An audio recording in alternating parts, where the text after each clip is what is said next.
السلام علیکم ورحمۃ اللہ وبرکاتہ۔ ڈاکٹر عبدالحکیم صاحب، آپ خیریت سے ہیں؟ طبیعت ٹھیک ہے؟ آپ نے حضرت فرمایا تھا کہ منتخب احادیث کے بارے میں جو تفصیل ہے وہ عرض کر دیں۔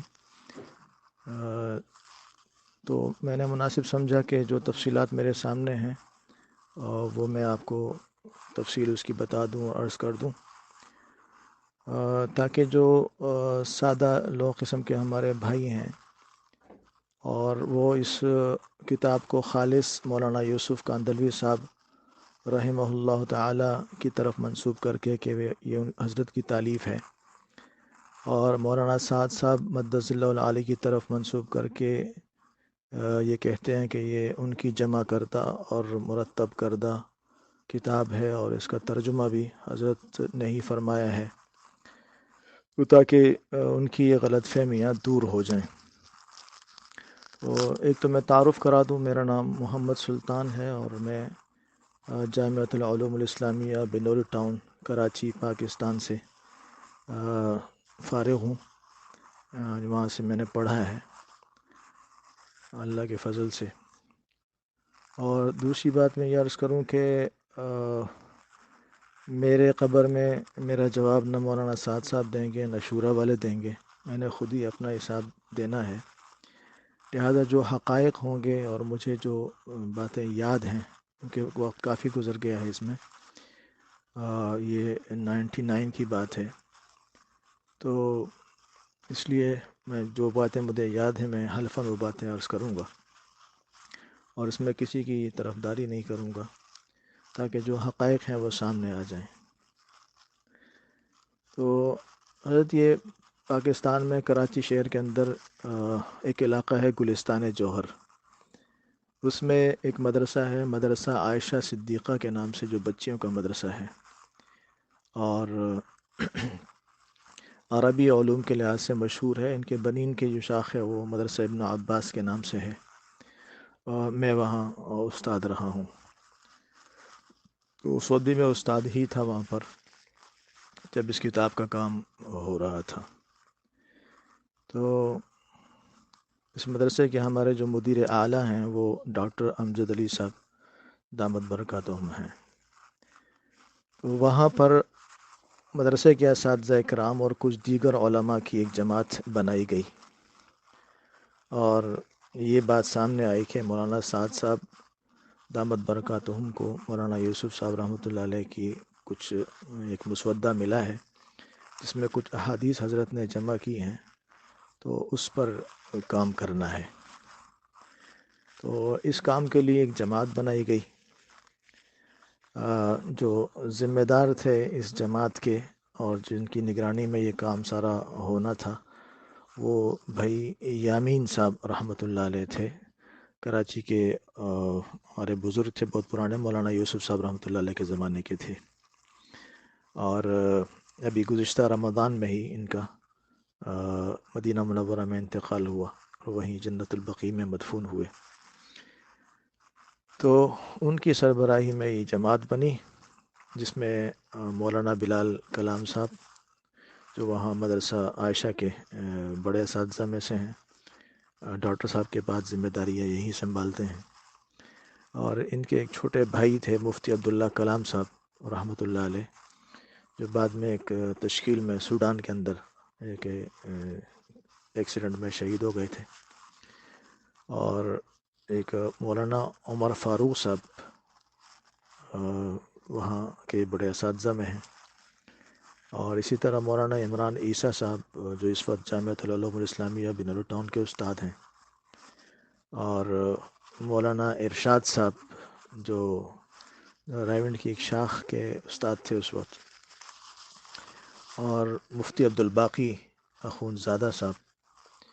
جو اسی مدرسہ عائشہ کے استاد تھے، اور بندہ بھی، یعنی میں بھی اس جماعت کے ساتھ تھا۔ تو شاید کچھ ایک آدھ نام اور بھی کچھ علماء کے ہوں، ساتھیوں کے ہوں، مجھے یاد نہ رہے ہوں، بہرحال یہ تقریباً 7 نام تو میرے ذہن میں ہیں۔ جو مسودہ مولانا یوسف صاحب رحمۃ اللہ علیہ کی طرف منسوب کیا جاتا تھا کہ یہ حضرت کا ہوا ہے، تو وہ شاید کچھ بارش میں پانی لگنے سے یا کیا ہوا تھا، تو اس مسودے کو یعنی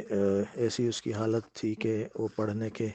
شاید پورا قابل نہیں تھا پورا مسودہ، کچھ کچھ جگہوں سے وہ سمجھ میں آتا تھا، اور انا للہ کچھ کچھ جگہوں سے وہ سمجھ میں آتا تھا، اور اکثر سمجھ میں نہیں آتا تھا۔ تو بہرحال جو ہمیں کام دیا گیا وہ یہ تھا کہ ایک اندازہ تو ہو جاتا تھا کہ اس موضوع کی احادیث ہیں، تو ہمیں کہا جاتا تھا کہ اس موضوع کی آپ جو آیات ہو احادیث ہوں مختلف کتب سے آپ اس کو نکالیں اور کوشش کریں کہ صحیح درجے کی حدیث ہو یا حسن درجے کی ہو، تو اس کی تخریج وغیرہ بھی ساری کر کے اس طرح کی احادیث جمع کریں۔ جو میں نے عرض کی کیونکہ مسودہ جو تھا وہ تو پورا پڑھنے کا اس کا مشکل تھا، حتیٰ کہ جو آخر میں پھر ایک صفحہ اس میں سے چھاپنا تھا کتاب کے ساتھ نمونے کے طور پر، تو بڑی مشکل سے ایک صفحہ ایسا اس میں سے نکالا چھانٹ کے تاکہ ذرا صاف ستھرا ہو اور وہ سمجھ میں بھی آئے، تاکہ نمونے کے طور پر کتاب میں چھاپ دیں، تو وہ آخر میں ایک صفحہ چھاپ دیا تھا۔ باقی طریقہ کار یہی تھا کہ موضوع دے دیا جاتا تھا کہ اس موضوع کی آپ جو ہے آیات اور حدیث، کچھ آیات کسی کے ذمہ لگا دی جاتی تھی، حدیث کسی ساتھی کے ذمہ لگا دی جاتی تھی، کسی موضوع کو کسی ساتھی کے ذمہ، اس طرح کر کے تو اس موضوع سے متعلقہ جو احادیث ہوتی تھیں ہم ان کو مختلف کتب سے تلاش کر کے جمع کر لیتے تھے، اور اس طرح وہ احادیث جو ہیں وہ اس کتاب کا حصہ بن جاتی تھی، اور کچھ احادیث کا مجموعہ اس طرح تیار ہو گیا۔ پھر ان احادیث کا جو اردو ترجمہ تھا وہ بھی وہیں پر ہوا، اور جو ہمارے ساتھی تھے ان میں مولانا بلال کلام صاحب جو میں نے تذکرہ کیا، اور مفتی عبداللہ کلام صاحب مرحوم، اور مولانا عمر فاروق صاحب دامت برکاتہم، یہ تینوں حضرات چونکہ بڑے اساتذہ میں تھے، تو ان حضرات کے ساتھ بھائی یامین صاحب رحمہ اللہ تعالی وہ بھی ان حضرات کے ساتھ تھے، اور یہ اردو ترجمہ ان حضرات نے کیا۔ اور ان کا طریقہ کار بھی یہی ہوتا تھا کہ چونکہ اکثر احادیث کے ترجمے تو مل جاتے ہیں اردو کے، تو ان کے اردو ترجمے مختلف کتابوں میں دیکھ کر پھر اس کو مشورہ کر کے کہ یہ ترجمہ صحیح ہے یا کچھ صحیح اس ترجمے کے لیے لیا جائے، کچھ اس کے لیے لی جائے، یا کچھ ایک آدھ لفظ کی وضاحت کرنی ہے تو وضاحت کر دی جائے، تو اس طرح وہ